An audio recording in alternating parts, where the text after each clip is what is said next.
Alright, everybody, welcome back to yet again a 2022-2023 season preview. We're slowly moving along. We're almost done. We got a couple more left, and we're taking a look at the Minnesota Wild's season preview today. I'd say we got about, I think 6, or maybe actually 4 or 5 left, to be honest. We don't have that many more teams remaining. We're slowly moving through the league here. This has been fun, but unfortunately, all good things must come to an end. So anyways, moving on to the Minnesota Wild now. They were quite an interesting team last season. They took definitely a step up higher, but I think they're going to need to take an even bigger step if they want to become a legitimate team. Okay, so they went 53, 22, and 7 last season for 113 points. They scored 310 goals and only let in 253, and they lost in round 1 against the St. Louis Blues. Your leading scorer was Kirill Kaprizov, who absolutely broke records this year with the Minnesota Wild. He put up 47 goals, 61 assists for 108 points, and then your goaltender was Cam Talbot with a 32, 12, and 4 record with a 2.76 goals against average. Obviously, there were some goaltending changes. Fleury came into the fold mid-season. He obviously signed, and Cam Talbot is one of those many departures that is on his way out. The Wild had quite an eventful offseason, if we're being honest. Kevin Fiala, Cam Talbot, Nick Bjugstad, Jamie Benn, Nicolas Deslauriers, and Dmitry Kulikov are your notable departures there. So obviously Fiala, top 6 forward, really solid player for Minnesota. He's gone. Talbot was going to be your backup goaltender, but now he is obviously gone. Bjugstad was going to be a third-line center. He's out of there. Jordy Benn, Deslauriers, and Kulikov are more or less just depth players. They're on their way out. It's unfortunate seeing some of these guys go, but it had to happen. You look at your acquisitions, they acquired Sam Steele, Nick Patan, Philip Gustafson, and Andre Suster. So no, and I'm going to be honest, no really players here that I'm going to say, yeah, that's definitely going to be a big acquisition and cover up from their departures. Definitely not.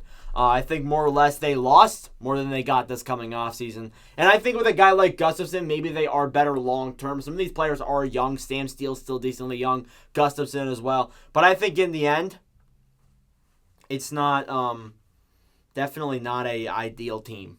Definitely not an ideal team, and I don't really trust this team all too much. You look at your top 6 here. You have Kirill Kaprizov, Joel Eriksson, and Matt Zuccarello. Then you have Jordan Greenway, Ryan Hartman, and Matthew Boldy as your top 6 there. So obviously some young players on that team, Kaprizov, Boldy, Greenway. But then they got some older guys as well, like Zuccarello.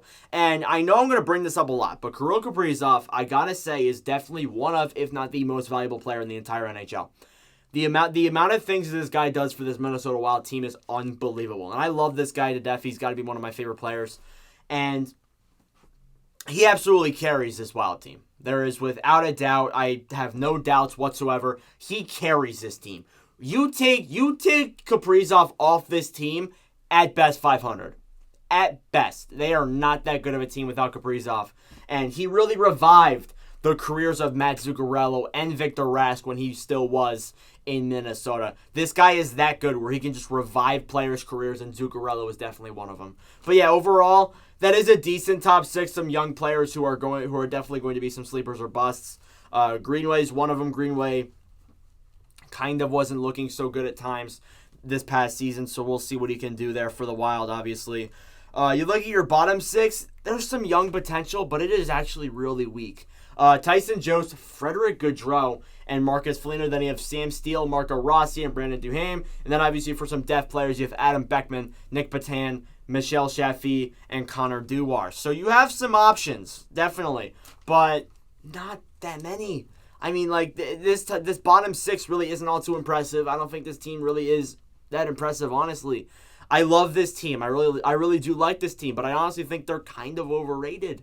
I'm going to be honest. I don't like this team, really. I really don't. Now, the defense, although I don't like some of the players on that blue line, I still think it is a very solid, underrated blue line. You have Jonas Brodin and Jared Spurgeon as your first pairing. Then you have Jacob Middleton and Matt Dumba as your second pairing. Then you have John Merrill and Alex Goligoski as your third. And then you have Kalen Addison as an extra defender. And then there's obviously guys like Brock Faber could come into the equation as well. You got some interesting stuff coming up here for the Minnesota Wild 100%.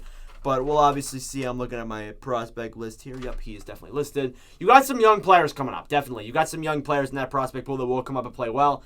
But as of right now, I don't like where the Wild are going. I really don't. They need to kind of surround this core around Kaprizov, and they're kind of struggling at doing that. Kaprizov's the only player that I say is really elite on this Wild team, and him being gone, I'm not saying him being gone, and with him being like injured or hurt, this team is screwed. So I think they do need to build a little bit around Kaprizov, but overall that defense isn't all too bad. I think it's solid.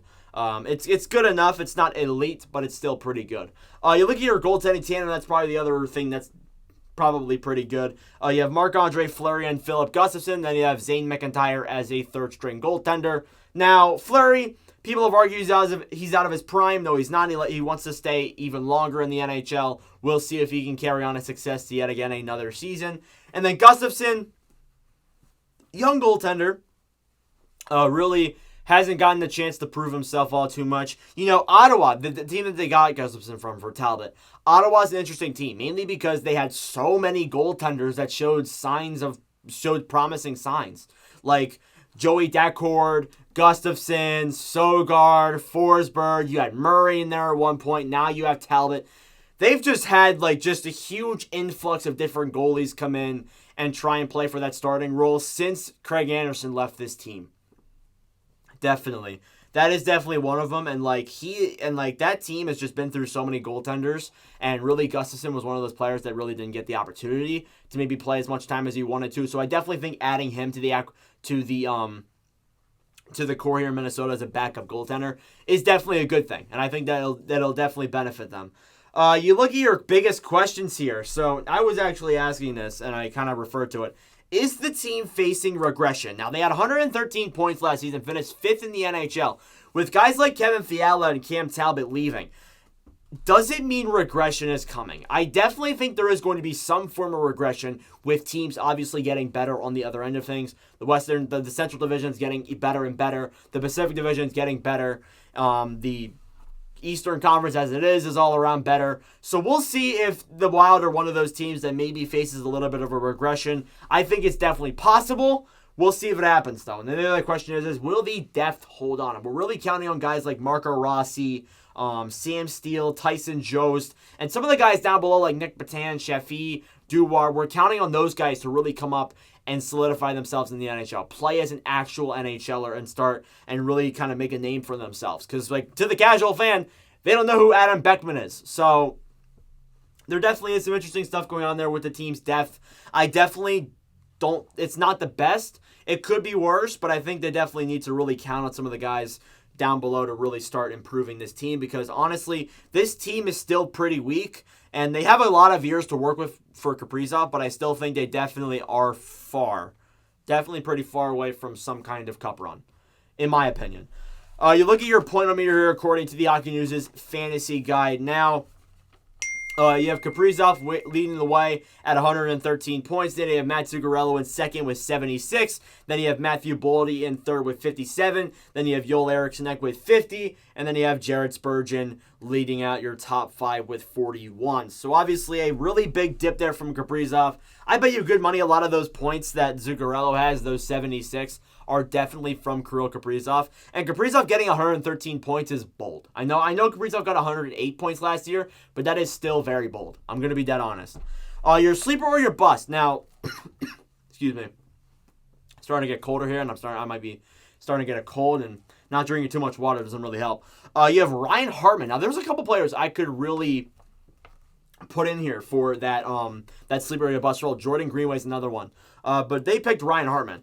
Hartman wrote a 14.2 shooting percentage after his career year. With big thanks to line mate Kirill Kaprizov's brilliance, replicating that will be tough.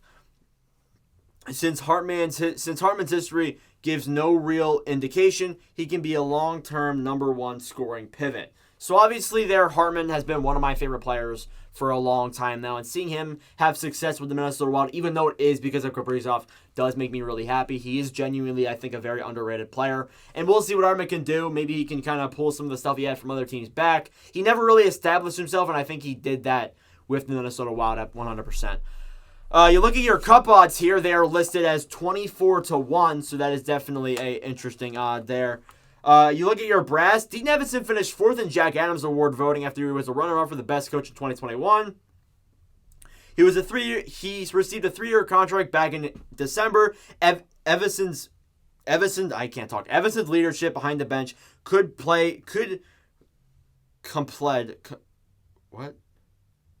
coupled, I'm so freaking stupid, coupled with GM Bill Guerin's makeover and kept the Wild competitive while a new nucleus takes over.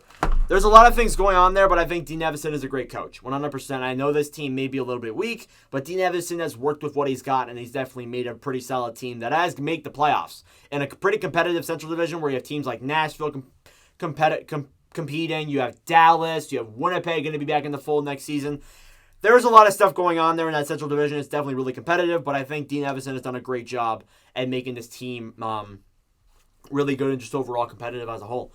Now you look at your question here, do they make the playoffs? Without a doubt, yes. But really the question is now, do they regress because of other teams getting better? I think probably, but I think this team still definitely makes the playoffs. There definitely is still a good enough team. Nonetheless, they still have some good pieces. Kaprizov, Joel Eriksson-Ek. You got guys like Boldy and Rossi coming up. And then you got other guys down below too, like Brock Faber, Liam Ogren, Danila Yurov looks solid. Lambos looks good. You got some interesting players down below there in Minnesota. And if they all can start filtering into the lineup, maybe this team will get better and better and maybe push closer to a Stanley Cup. But anyways, let me know your thoughts in the comments below. Thank you all very much for watching. For us personally, I really do appreciate it. Make sure to subscribe down below if you are new. We're about 50 subscribers away from from 2,000. Sorry, not 1 point something, from 2,000. So anyways, thank you all for watching, and I'll see you guys in the next video. Adios.